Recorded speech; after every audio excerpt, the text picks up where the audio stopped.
The Science of Magic with Gwilda Wiyaka is largely an opinion talk show. All opinions, comments, or statements of fact expressed by Gwilda Wiyaka's guests are strictly their own and are not to be construed as those of the Science of Magic or endorsed in any manner by Gwilda Wiyaka, rel-mar Media Company, its affiliated networks, stations, or employees.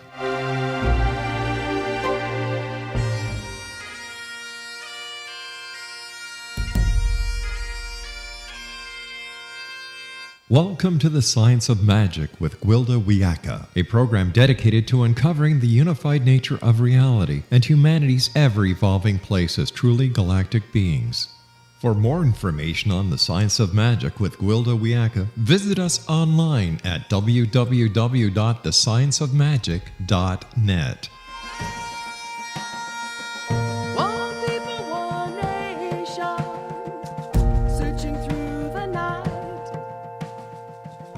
Welcome to the Science of Magic, a place where science and magic come together to transform fact into evolving truth. We're proudly coming to you through the ever-expanding X-Zone Broadcast Network, xzbn.net, and can also be found on our website, thescienceofmagic.net. I'm your host, Gwilda Wiyaka. This hour we'll be exploring Out of the Rut.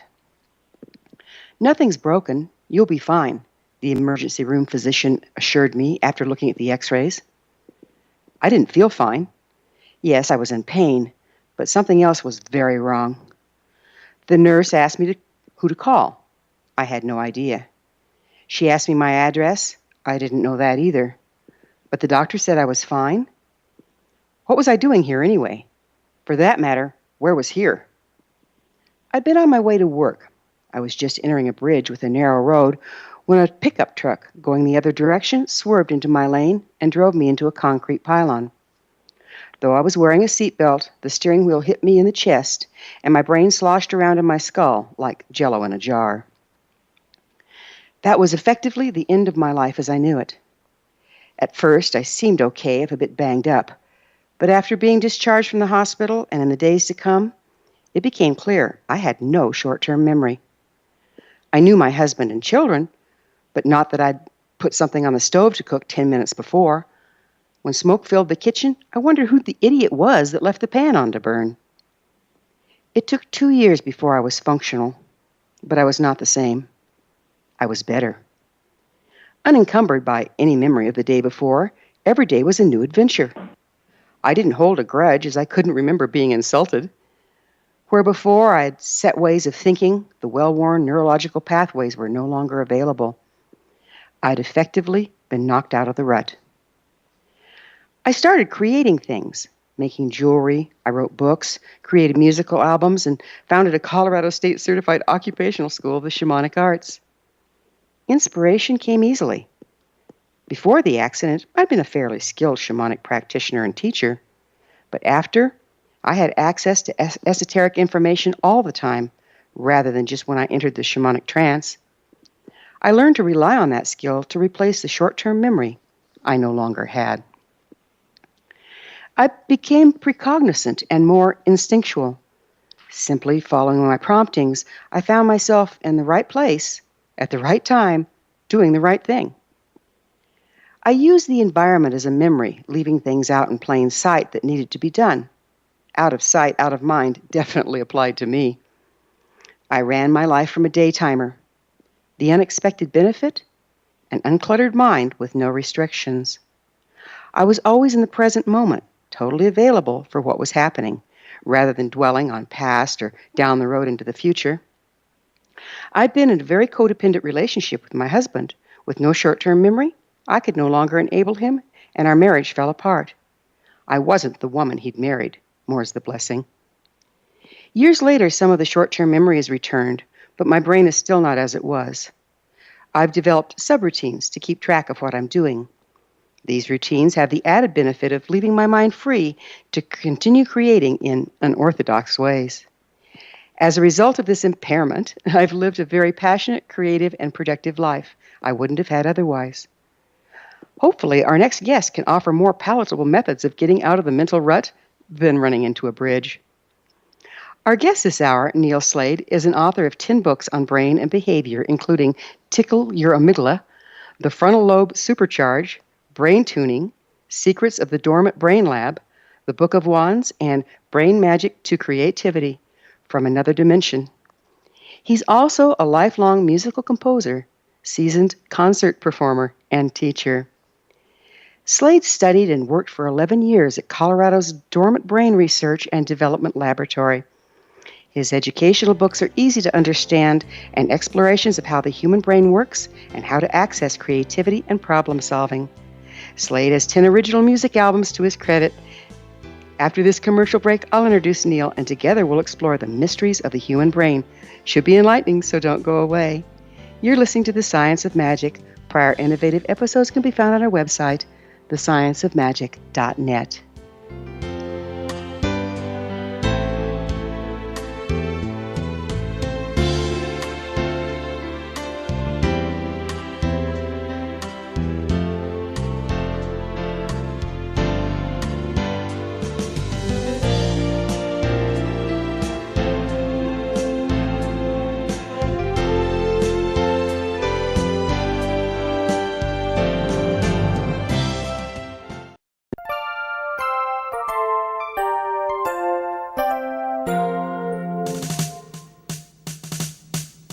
Though the world seems in turmoil around us, let's not lose our way.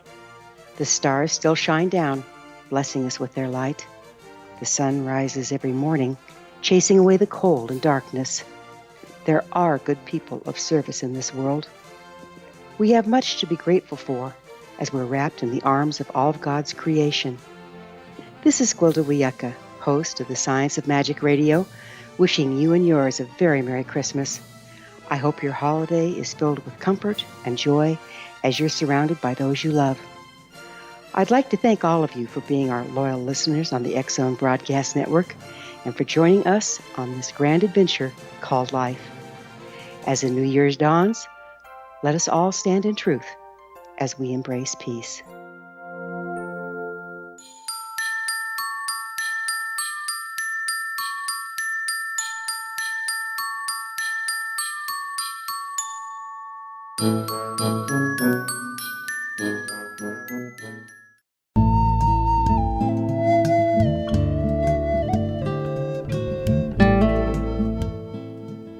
Welcome back. This is the Science of Magic, dedicated to unification and evolution of consciousness. I'm your host, Gwilda Wiyaka. Our guest this hour, Neil Slade, is an author of 10 books on brain behavior, including The Frontal Lobes Supercharge. Neil's website is brainradar.com. Neil, thank you for joining us on the Science of Magic. Nice to be here. What got you interested in the brain in the first place?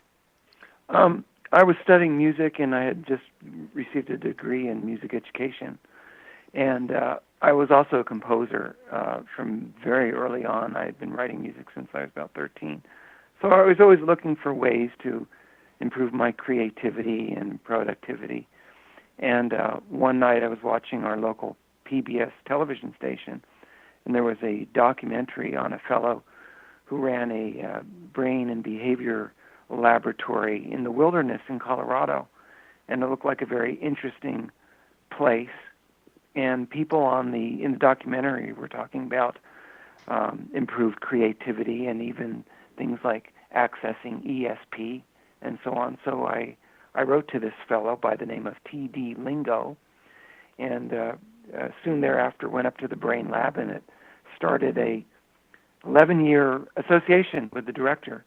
And I quickly became his assistant, and that's how I got into brain stuff, as it were.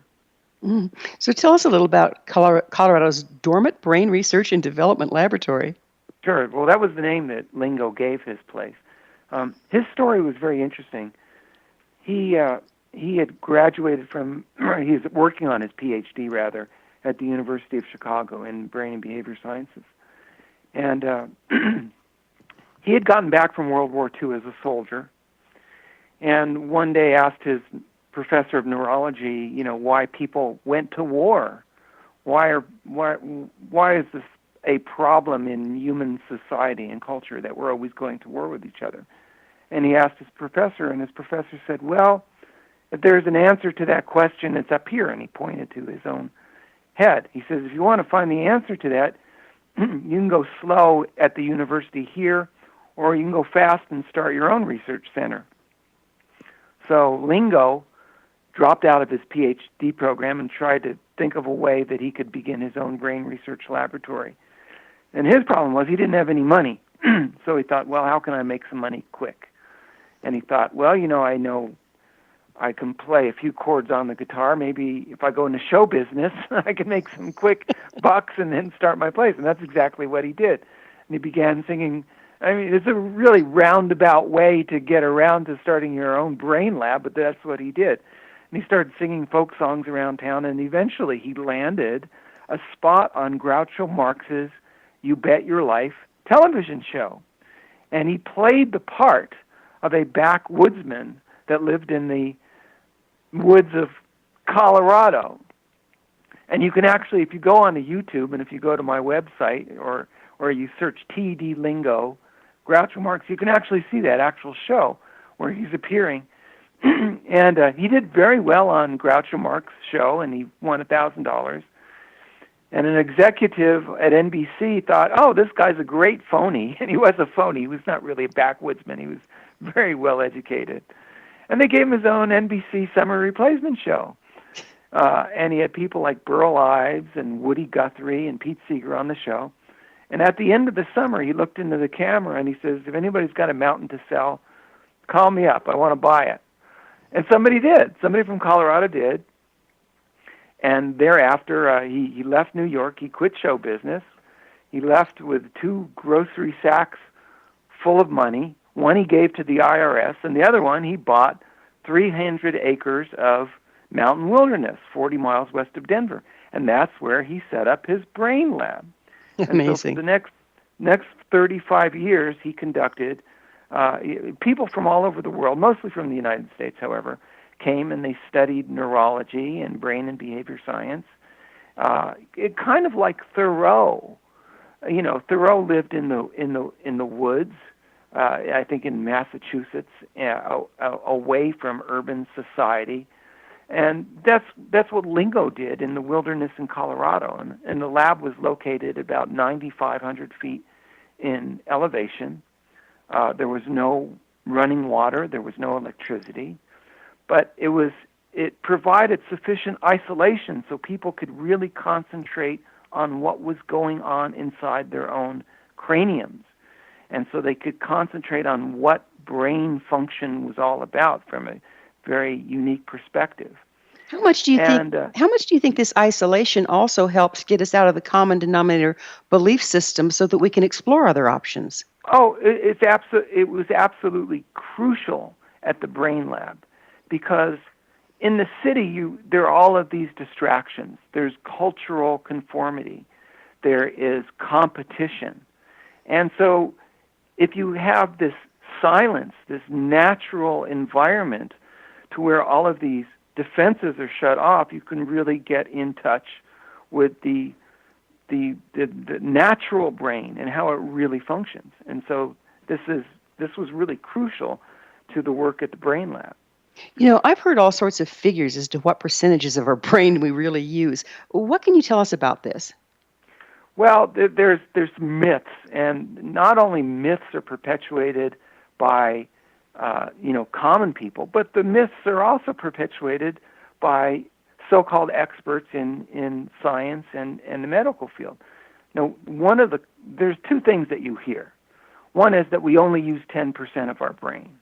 Well, that's not literally true. And scientists and medical people will come back and say, well, no, you use that's just a myth that you use only 10% of your brain. You actually use all of your brain all of the time. Well, that's also a myth. So the problem is there's no real way to gauge how much of our brain that we're using. Scientists, these days we have very sophisticated tools such as functional MRI brain scanners and positive emission tomography brain scanners. And what they show is that the human brain is active throughout, but the brain scans also show that the amount of activity in the brain varies from one moment to the next. If you used all of your brain all of the time, which is one of the scientific myths, well, these brain scan machines wouldn't work because you just have a steady, full-on signal. What is actually happening is you have areas of the brain that are more active than other areas, some that are relatively inactive, and beyond that, all you have is a relative scale. You can say this part of the brain is more active than another brain. There's no way to really measure what the potential of the human brain is. And in fact, a Nobel laureate, Sir John Eccles, stated, the potential of the human brain is infinite. He says, we don't know how much the human brain is capable of. And any percentage of infinity is an infinitely small percentage. So to say that we're using 10% of our brain is at the same time too generous, and it's also not generous enough. What we do know is no one knows how much potential the human brain is capable of. It appears to be infinite. So, the main idea that people say you only use 10% of our brain, what that says is that we have unlimited potential. So whether you're using 1% of your brain or 99% of your brain, it's relatively meaningless because the human brain potential is unlimited. We don't know how much of the brain we use at any given time. So I've got another interesting one for you, Neil. I've also heard that the brain is not just that gray matter in our skull, that it's actually more of our nervous system or even in our auric field. Do you have anything about that? Oh, of course. We have your brain is made up of hundreds of billions of neurons. And, they say that if you were to add up, and scientists say this, if you were to add up the number of possible connections in the cranial portion of the human brain, we're talking about just the part inside your head, the number of possible connections is as many as there are visible stars in the visible universe. It's as many potential connections as there are literally grains of sand on the earth. And we're talking about one person's brain. Now, not only do you have neurons that are located in your cranium, but you also have neurons that are located in your abdomen. And they have a name for this called the enteric nervous system. So you have neurons that line the abdominal region and your gut. So when people say, well, I have a gut feeling, it's really referring to the neural system, the second brain that's in your solar plexus and surrounding your abdomen. So not only do you think with your head, but you also think with your gut as well, and that's called the enteric nervous system. I've got a lot of cop friends that would really align with that. They're always getting a gut feeling.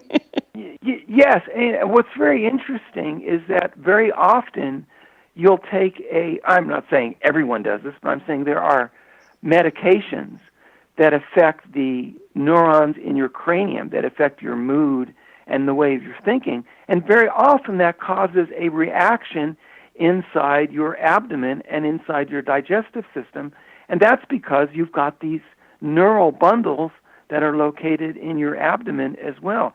So the same medications that affect your brain in your head also affect the brain in your gut as well.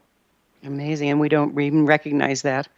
Well, many people don't, but it's a fairly well-established medical and scientific fact that you really have two brains, as it were. There's that funny Steve Martin movie, The Man with Two Brains. Well, all of us are actually walking around with two brains, as it were. So the two you mentioned are in the physical body. We've got about a minute left. What about the one in the auric field? Well, that's a little harder to substantiate in terms of physical evidence, but we have a lot of anecdotal evidence and anecdotal information from people who retain consciousness even though their body may have died on the operating table. So consciousness appears to extend beyond the physical body, and we know this from stories from people who have died on the operating table, who have physically died momentarily or for a short period of time, and then come back and describe reality as seen from this other location of their consciousness that resided outside of their body. Absolutely fascinating. Fascinating stuff. We're going to have to take a commercial break, but Neil and I will return to our discussion on the flip side. We're coming to you through the X-Zone Broadcast Network. Don't miss the other fine shows and hosts on xzbn.net, and there's a lot of them. You're listening to The Science of Magic, thescienceofmagic.net. I'm Gwilda Wiyaka. There's more brainstorming to come, so don't you dare go away.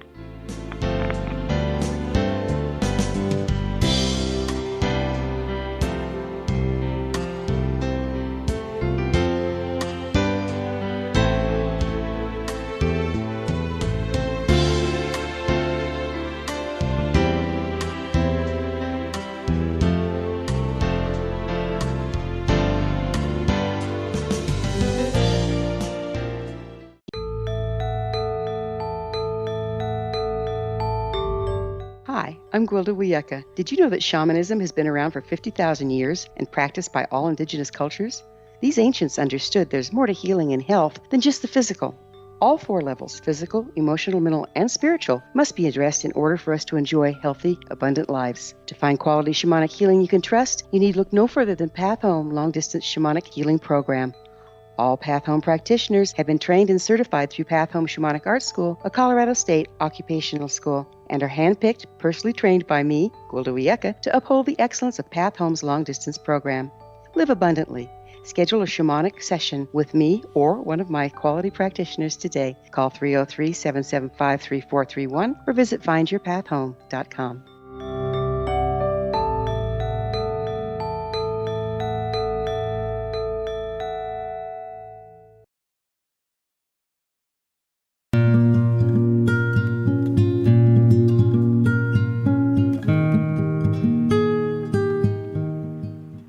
Welcome back. This is The Science of Magic, a place where magic and science come together to promote enlightenment. I'm your host, Gwilda Wiyaka. Our guest this hour, Neil Slade, is an author of 10 books on brain and behavior, including The Frontal Lobes Supercharge. Neil, let's go a little bit into the brain and the body. So, after my head injury, I took up Taekwondo to rehabilitate, because I found that the bilateral use of the body and then trying to memorize these patterns was really helpful in my rehab. And in the absence of a short-term memory, I had to actually start remembering with my body. So what's the relationship between thinking, memory, and physical movement? Thinking memories, well, I'm somewhat familiar, not greatly familiar, with certain exercises that are aids to memory usage. And you're probably more familiar with that kind of thing than I am. But there are exercises that accentuate the use of cross-channel bilateral movement, as it were, by crossing your arms, for example, and bending at the knees. And for some reason, the use of balancing the left and right parts of the body aids in memory. We're not sure why that is, but the evidence points to balancing left and right muscle usage is an aid to memory. One of the misconceptions that people have in regards to memory is that memories are, as it were, mapped out in the brain, that a memory is located in a specific region of the human brain, and that's not the case. A memory seems to be an interconnection between various areas of the brain. You can stimulate one part, for example, in the olfactory region of the brain, and that will bring up a visual memory, and vice versa. So it's still kind of a riddle as to where and how memories are stored in the brain. But then again, there seem to be methods that have been developed that that help people to retain memory and utilize their memory in different and better ways. As a body worker, I graduated from the Boulder College of Massage. You're probably familiar with it. Oh, from Boulder. So that's about 30 minutes yeah. from where I'm located here in Exactly. Denver. Yeah. So there was modalities that we'd use where we could actually access emotions and memories in the physical body. Are you aware of this, and how does that fit in here? Oh, yes. Well, you know what that reminds me of is many incidences have been reported of people who have had organ transplants. And one, I'll give you kind of a hypothetical example, although there are real examples of this. A person receiving a heart transplant from another person will suddenly find himself having a craving for a certain type of food, for example, that he had absolutely no desire for before the surgery. And investigation would show that the donor of the organ or the heart or whatever it would had the same craving. So memories there's very strong evidence that memories are stored throughout the body and not necessarily located solely within cranial brain tissue. So that leaves us open to, oh my goodness, what if we start being able to consciously use that capacity? Yeah, I've never really thought about that, but I think you're probably right. In what kind of manner are you suggesting? Well, again, somebody like myself with a head injury, if I can store memory in the physical body versus places I can't get to in my actual brain, I see what you're saying. and then access them at will, that would really help people rehab, I would think. Yeah, well, in the brain, you have an organ called the hippocampus, and that comes from it's a little. I believe the name came from the resemblance of a horse's head, and this is a key area dealing with short-term memory. Now, if there's damage to that area, and that may have been the case. You hear my dog squeaking on his toy, by the way, in the background there. That's Chloe there. But anyway, if you have damage to that area of the brain, then there will be an issue with short-term memory storage. And what you're suggesting is that one could consciously guide thoughts and memory by utilizing a different area of the brain and targeting another kind of end run or detour in the neural system to make better use of that short-term memory and ultimately long-term memory. And it sounds like that's exactly what you did. Unwittingly, unencumbered by any knowledge of what I was doing, right?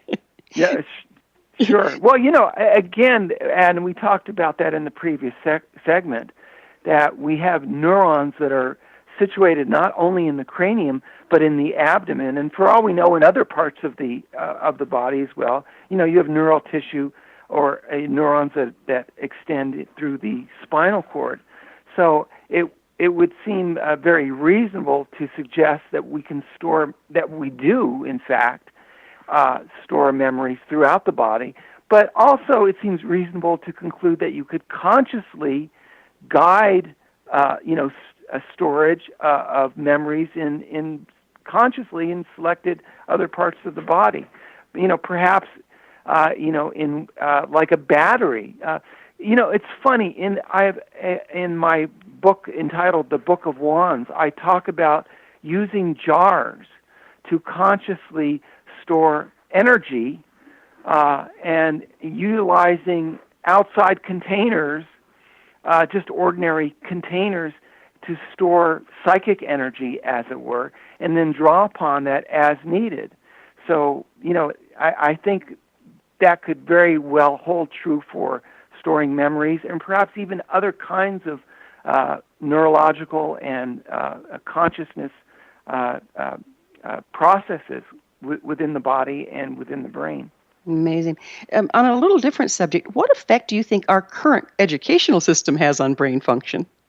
The current well, I think that would be hard to generalize because there are so many different kinds of teachers and so many different kinds of educational systems. But the one thing I would say, which is a universal truth in education, has to deal with the manner in which children and even adults are taught information and taught creativity and taught learning and taught skills. Now, in education, and I am an educator and do have a degree in education, there is a term called downshifting, as if you're shifting a gear in an automobile. You can be in a high gear, which allows you to travel fast, but then when you downshift and go into second gear, first gear, your vehicle moves much slower. Well, educators call this thing downshifting, and it occurs when a student is forced into a defensive mindset. When a student or whoever is trying to learn something feels threatened, when they become defensive, what that does is that reduces their ability to learn new skills and information, and it also impacts their ability to retain information. It makes learning much more inefficient. So there is this connection between feeling threatened and going into defensive posturing that inhibits learning. That's called downshifting. And it's very important because teachers and instructors have this capacity and ability to allow their students to feel comfortable and relaxed and open, or they can cause their students to feel threatened and defensive. And that's connected with these two brain states that Dr. Paul MacLean outlined in his model of the brain. If you click into your reptile brain, a more primitive brain functions, this inhibits your ability to learn through downshifting. However, if you're allowed to remain in your frontal lobes and feel relaxed and open, that actually accelerates learning and accelerates information retention. So it's very important to both, for teachers especially, to realize if they are having their students click into reptile brain or if they're having their students click into more advanced frontal lobes types of learning. So is reptile brain kind of like when we go into fight or flight? All non-essentials are shut down? Yes, that's exactly right. I'll try to keep this brief. Let me explain Dr. Paul MacLean's model of the brain. Now, this is a very well-known model of how the human brain is put together, and it's a very generalized way of looking at the brain. It's a very simplistic way of looking at the brain, but it helps us to understand how the human brain works. Dr. Paul MacLean, back in the early 60s, said, well, the human brain is really three brains in one. You could compare it to the way an apple is put together. Inside the middle of an apple, you have the seeds, and the seeds are what help the apple tree reproduce. And it's the core. It's in the very center of the apple, the seeds. Well, inside our human brain, we have this very primitive structure, which he called the R complex, or the reptile brain. And it's the part of the brain that helps, it really computes basic survival. The neurological joke is the reptile brain computes the 4 F's of human behavior: feeding, fighting, fleeing, and reproduction. Okay? Those are the 4 F's. Now, very tactful, very tactful. Yeah. It computes basic survival. It does stuff like regulates body temperature and heart rate. It's all automatic. You don't really think about it. It's not. It's all in subconscious processing. It helps us It computes self-defensive and counterattack behavior.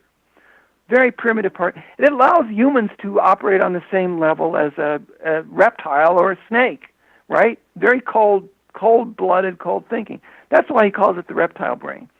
And it's like the seeds of an apple. Now, around the seeds of an apple, you've got the core, what we call the core. The seeds reside inside the core.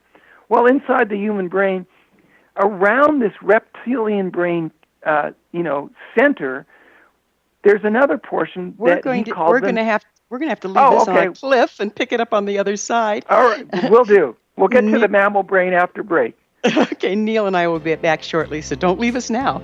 This is The Science of Magic, thescienceofmagic.net, the place where altruistic professionals of science and the esoteric create common ground for the betterment of our world.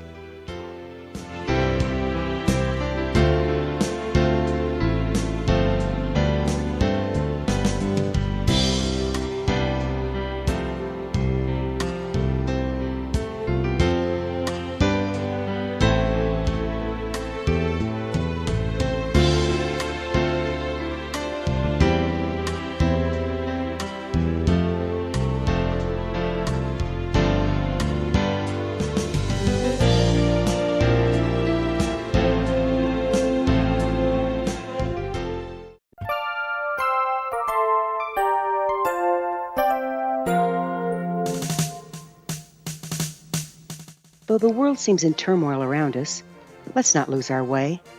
The stars still shine down, blessing us with their light. The sun rises every morning, chasing away the cold and darkness. There are good people of service in this world. We have much to be grateful for as we're wrapped in the arms of all of God's creation. This is Gwilda Wiyaka, host of the Science of Magic Radio, wishing you and yours a very Merry Christmas. I hope your holiday is filled with comfort and joy as you're surrounded by those you love.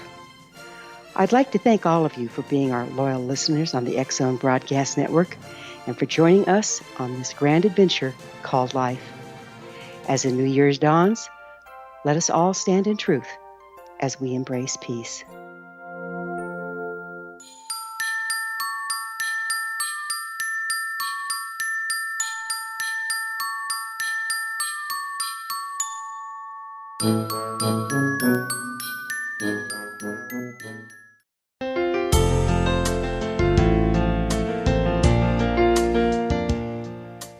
Welcome back. This is The Science of Magic, bringing together gifted people of service to the world. I'm your host, Gwilda Wiyaka, and one of those gifted people of service is our guest this hour, Neil Slade. He's an author of 10 books on brain and behavior, including Frontal Lobes Supercharge. Neil, you were telling us about the structure of the brain. We'd just gotten through the reptilian, and we were moving out. Sure, I'll be very quick here because I know we're limited in time. Well, around this reptilian center of the brain, you have another layer of brain. It's called the mammal brain. And if you look at the structures of the brain, what that adds is social behaviors and nurturing. Reptiles lay their eggs and split. Kids, you're on your own.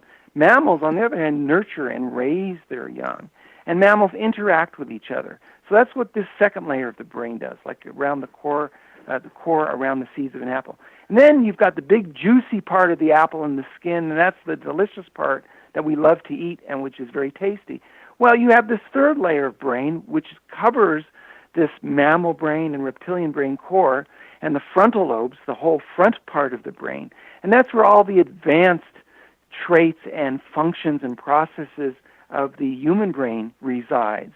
And that's also where things like ESP and intuition and all of, like telekinesis and telepathy and clairvoyance, that's where all these functions are coming from, is this more advanced part of the brain. So an individual can consciously learn how to click out of these pure reptilian types of reactions and into this more conscious, more cooperative, more creative, more intelligent part of the brain.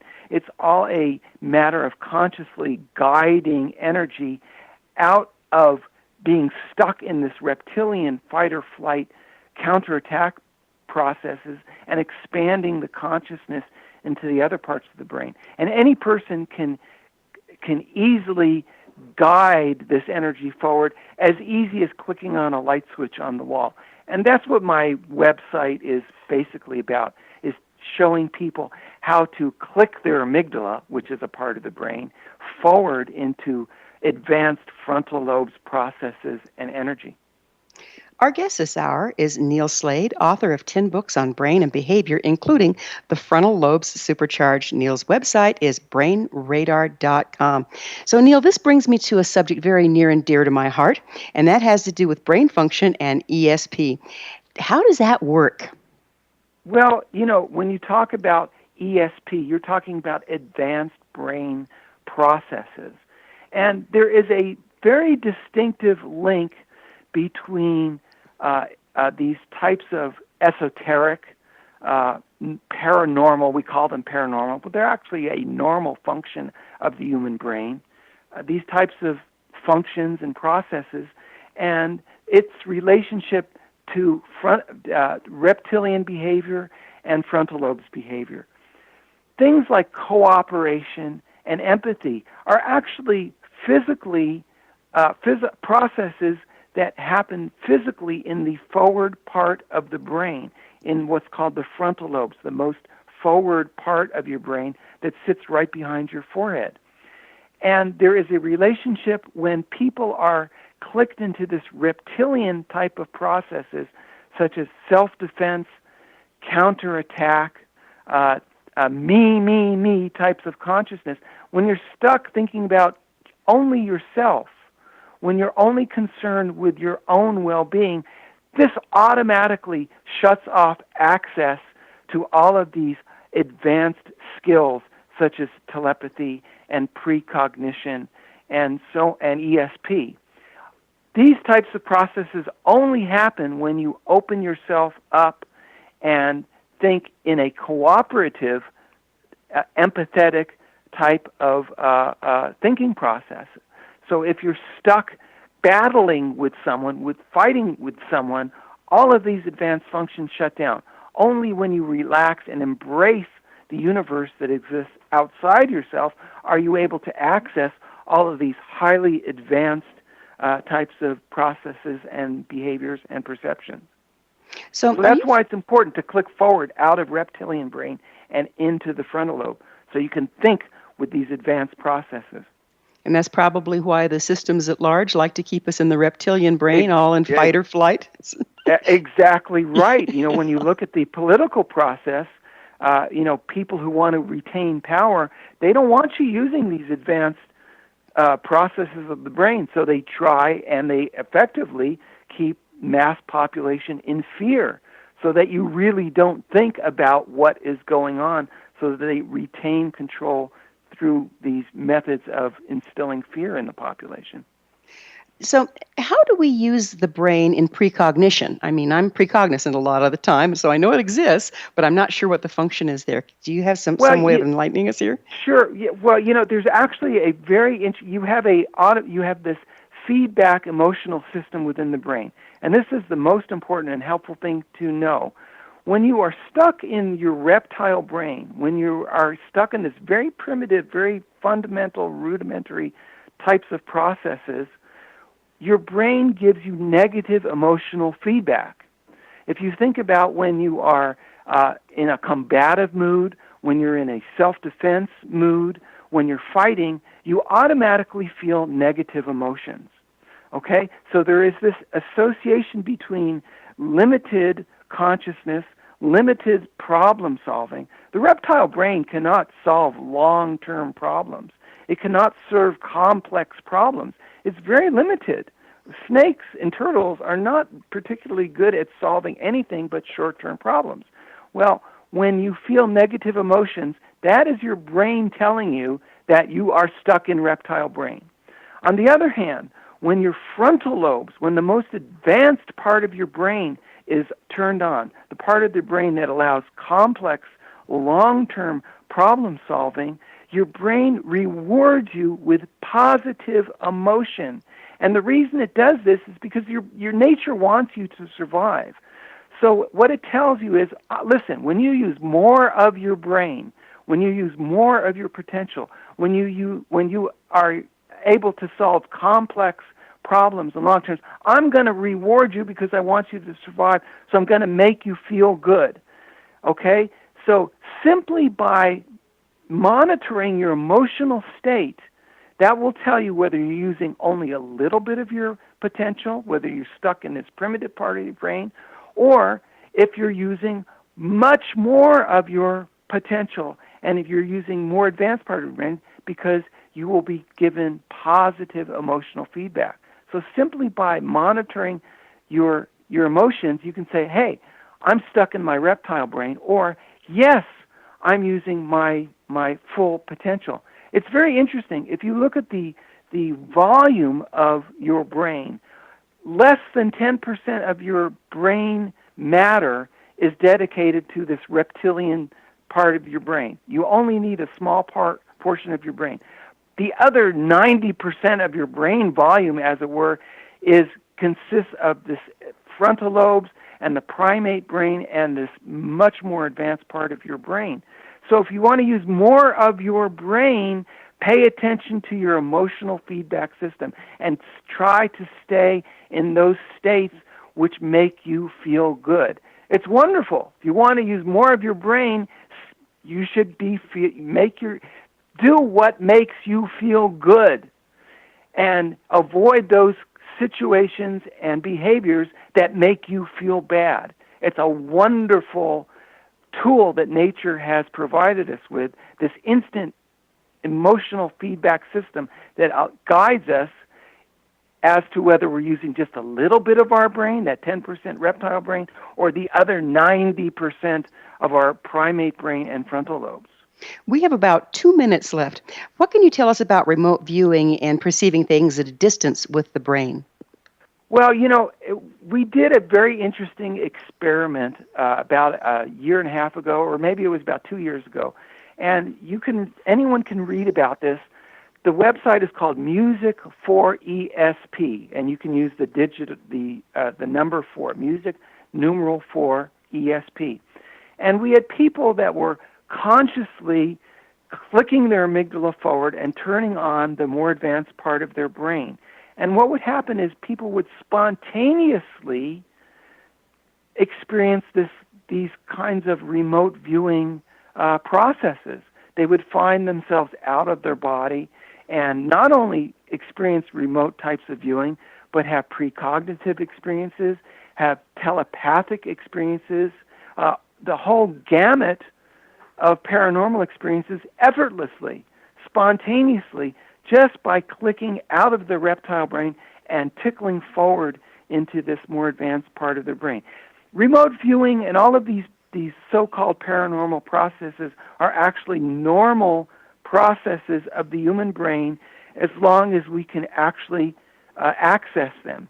And it's easy for any person to do. And as I said before, it's as easy as clicking on a light switch as long as you learn a few basics about how the human brain is put together and learn a few basics about how to tickle your brain out of reptile brain and into your frontal lobes. It's all natural and part of how your human brain works. You were born with these abilities, and every person has them, and they're very easy to access. This has been absolutely wonderful. I'm so sorry that we're running out of time. Neil, thank you so much for being on The Science of Magic with us. It's been fascinating. Well, you're very welcome, and perhaps we can talk another time. I would love that. Our guest this hour has been Neil Slade, author of 10 books on brain and behavior, including The Frontal Lobes Supercharge. Neil's website is brainradar.com. This has been The Science of Magic. Don't forget to join us on the next episode of Science of Magic. Until next time, dear ones, may you be blessed with knowledge and comforted with love as you engage your brain.